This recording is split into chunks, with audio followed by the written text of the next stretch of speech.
ایک دن جب گھر پر کوئی نہیں تھا تب زلیخا نے اسے ایک موقع کے طور پر استعمال کیا۔ اس نے سارے دروازے اندر سے بند کر دیے اور پھر اپنے سب سے اچھے کپڑے پہنے اور عطر لگایا۔ وہ اس کمرے میں داخل ہوئی جہاں یوسف رہ رہے تھے۔ اس نے اندر سے دروازہ بند کر لیا اور یوسف سے بات کرنے لگی۔ اس نے یوسف کو بتایا کہ وہ ان کے پیار میں پڑ گئی ہیں۔ اس نے یوسف سے اپنے پیار کو سویکار کرنے کے لیے کہا۔ اس نے کہا کہ محل میں اور کوئی نہیں ہے اور کوئی بھی انہیں نہیں دیکھ سکتا۔ زلیخا نے جو کچھ کہا یوسف اسے سن کر حیران رہ گئے۔ انہوں نے کبھی نہیں سوچا تھا کہ وہ ان سے ایسا کچھ پوچھیں گی۔ اصل میں زلیخا ایک خوبصورت مہیلا تھی، لیکن یوسف نے کبھی اس کی طرف اس طرح نہیں دیکھا تھا۔ وہ اس سے پیار تو کرتا تھا، لیکن وہ پیار ویسا تھا جیسے کسی کی بہن یا ماں سے کیا جاتا ہو۔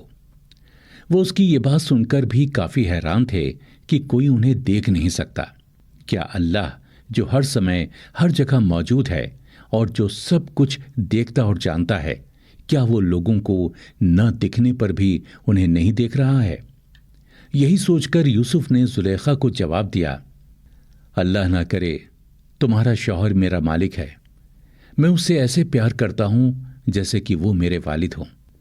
میں اس کے محل میں سالوں سے رہ رہا ہوں۔ میں اس کا کھانا کھا رہا ہوں۔ میں اس کے ساتھ کے بدلے اسے دھوکہ کیسے دے سکتا ہوں؟ اپنے الفاظ کے ساتھ یوسف نے زلیخا کو وہ حالات یاد دلا دیے جو یوسف کے ہوا کرتے تھے جب وہ غلام تھے، جنہیں غلام بازار سے خریدا گیا تھا۔ زلیخا کے لیے یوسف سے پیار مانگنا شرم کی بات تھی۔ حالانکہ یوسف کے ان لفظوں کا زلیخا پر کوئی اثر نہیں پڑا۔ اس نے یوسف کو پانے کا ارادہ بنا لیا تھا، چاہے وہ شرم کی بات ہو یا نہیں۔ اس نے یوسف کو بہکانے کے لیے پیار بھرا برتاؤ اور بہکانے والے لفظ کہنے شروع کیے۔ جب زلیخا نے دیکھا کہ یوسف نے اسے کوئی صحیح جواب نہیں دیا اور وہ اس سے کوئی تعلق بھی نہیں رکھنا چاہتے تو وہ ان کے پاس گئی۔ حضرت یوسف نے اس دوران اپنے امتحانوں کے سب سے ڈراونے پلوں کا احساس کیا، جہاں سب کچھ ان کے خلاف تھا۔ وہ ایسے حالات میں تھے جہاں سب کچھ انہیں گناہ کرنے کے لیے مجبور کر رہا تھا۔ زلیخا اپنی پوری کوشش، چالوں اور طریقوں کے ساتھ اپنے احساسوں کو پوری گرمی کے ساتھ ایک شیطان کے طور پر استعمال کر رہی تھی۔ ایک معمولی انسان کے لیے ایسے حالات میں گناہ کرنے سے بچنا بہت مشکل تھا۔ ایک ایسا انسانی تجربہ جو عمل اور آزمائش سے واقعی دور تھا اور جس کے لیے ذمہ داری کی ضرورت نہیں تھی، وہ یوسف کے پاس آنے والا تھا۔ ایسے وقت میں اللہ نے ان کی مدد کی اور اچانک انہوں نے اپنے والد کے بارے میں سوچا جو کانان میں تھے۔ اس طرح یوسف کو اس حالت سے چھٹکارا مل گیا جس میں وہ پھنسے تھے۔ انہیں ہوش آیا اور انہوں نے اپنی روح میں زلیخا کی پیشکش کی برائی کو محسوس کیا۔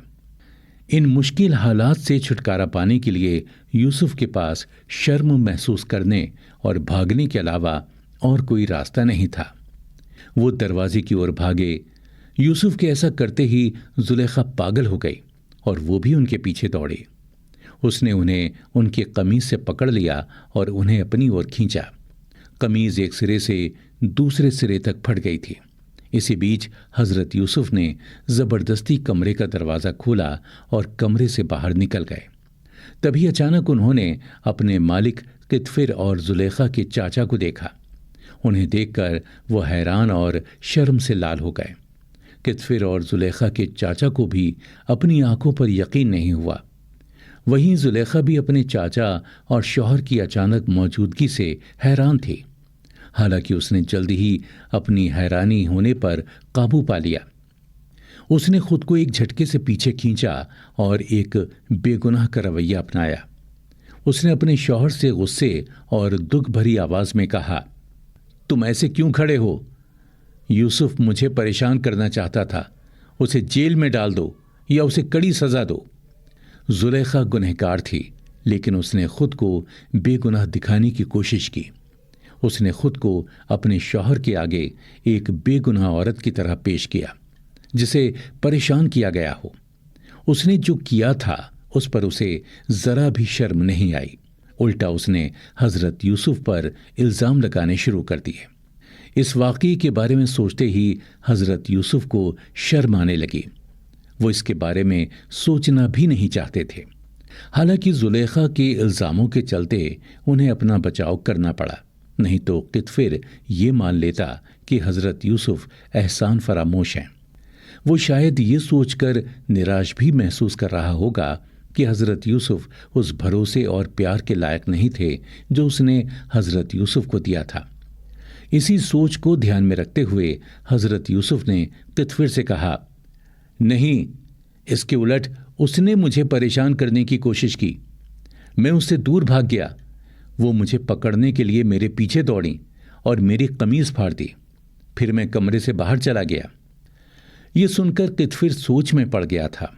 وہ نہیں جانتا تھا کہ کس پر یقین کرے، اپنی پیاری بیوی پر جس کے ساتھ اس کی شادی کو سالوں ہو چکے تھے، یا حضرت یوسف پر جنہیں وہ اس طرح پسند کرتا تھا جیسے وہ اس کے بیٹے ہوں، اور جن کا ایماندار رویہ اور اچھا ویوہار اسے بہت پسند تھا۔ وہ یہ طے نہیں کر پا رہے تھے کہ کون سچ بول رہا تھا۔ جب قطفر ہچکچا رہا تھا تب زلیخا کے چاچا نے بات کی۔ انہوں نے گنہگار اور بے گناہ کے بیچ انتر کرنے کا بہترین طریقہ سجھایا۔ انہوں نے طریقہ بتاتے ہوئے کہا، اگر یوسف کی قمیض سامنے سے پھٹی ہوئی ہے تو زلیخا سچ بول رہی ہے اور یوسف جھوٹا ہے، لیکن اگر قمیض پیچھے سے پھٹی ہے تو زلیخا جھوٹی ہے اور یوسف سچا۔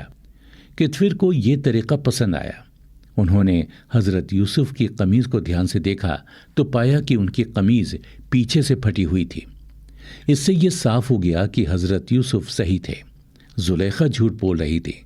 جب سچ سب کے سامنے آ گیا تو زلیخا کے چاچا اس کی اور مڑے اور اسے ڈانٹ کر کہا، آپ نے جو کیا وہ بھیانک ہے، آپ کے ارادے بہت خراب ہیں۔ آپ نے جو کیا اس کے لیے ایک ہی بار میں پچھتاوا کریں۔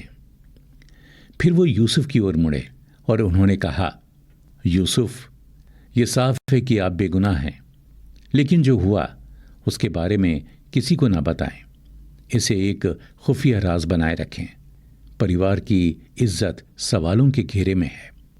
ان کی بات سن کر حضرت یوسف نے وعدہ کیا کہ وہ اس گھٹنا کے بارے میں کسی کو کچھ نہیں بتائیں گے۔ اس طرح انہوں نے اس مدعے کو سلجھا لیا۔